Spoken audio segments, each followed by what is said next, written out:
ओकरा खातिर ये पूरा जीवन ई ना सोचनी कि दिन हती रात हो प्रेमी से तू अलग करता मरज बाटे कुछ हो कला मरज बाटे कुछ हो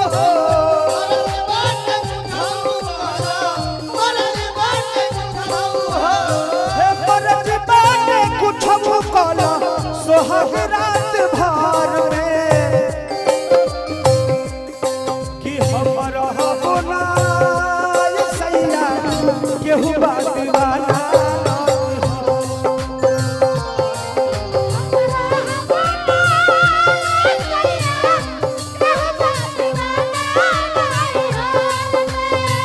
हमर होना सैया केहू बात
अपने प्यार खाती दुनिया से लड़ गए हुकरा कैसे भुला लिए राजा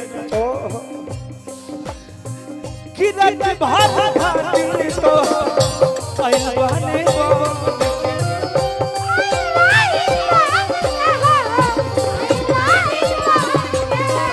कि बुनका सरिश्ता बाटे जन्म जाना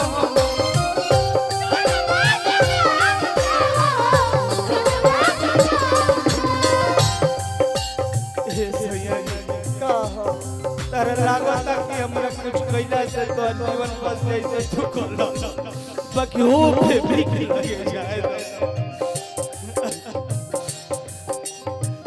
कि बात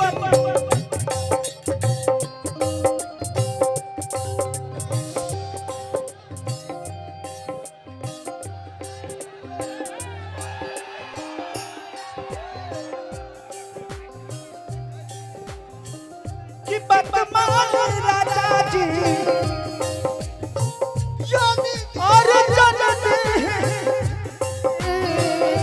बदमानी राजा जी जनती साजा जी कि बदमानी राजा जी हरे हीरे उबार ने कि हम जमुना सैया केहू बात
देता देता है। एक और कीजिएगा जितने मेरे भाई लोग हैं, जस्मीन हो, त्रिशा हो, शिवांगी हो, आप सोना, सब लोग सुन लीजिए भाई भाई।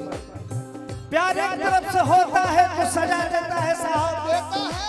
अगर प्यार दोनों तरफ से होता है तभी मजा देता है।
सारे यूट्यूब भाई लोग आप लोग हैं, इस चीज को दिखाइएगा। कभी भी दुनिया में प्रेम नहीं करना चाहिए मालिक। इस लाइन की लड़कियों से जीवन में कभी अपने हाथ बार नहीं बांधना चाहिए, वो किसी की नहीं होती। ऐसा नहीं है, प्यार की नहीं रे पगली, मेरे से ज्यादा तू क्या की? मुझसे बोलो। आप तो उस समय से गा रहा है जिस समय से आज मेरे भाई लोग आज गा रहे हैं, उस समय 2005 से हम लोग 2000 से स्ट्रगल करते करते आज गा रहे हैं। हम लोग दुनिया देखे हैं, इस दुनिया में कोई किसी का नहीं होता मालिक, समय खत्म रिश्ता खत्म। किस्मत में ना रहूं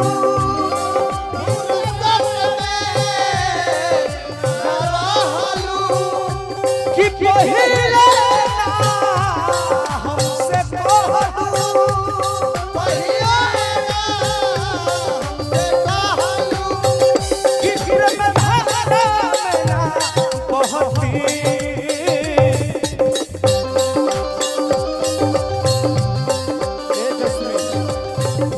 जस्मीन इधर आता लगा रहा भाई, लगा रहा। त्रिशा जस्मीन दोनों तीनों आ जाते हैं। ए भाई ए यार छोड़ दो, खाओ ये बालो।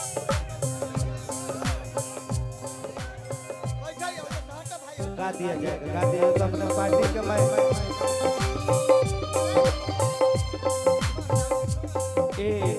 पूजा जी बहुत बहुत धन्यवाद इस गाने पर पदा दिखाई। लड़कियां तो है वो भी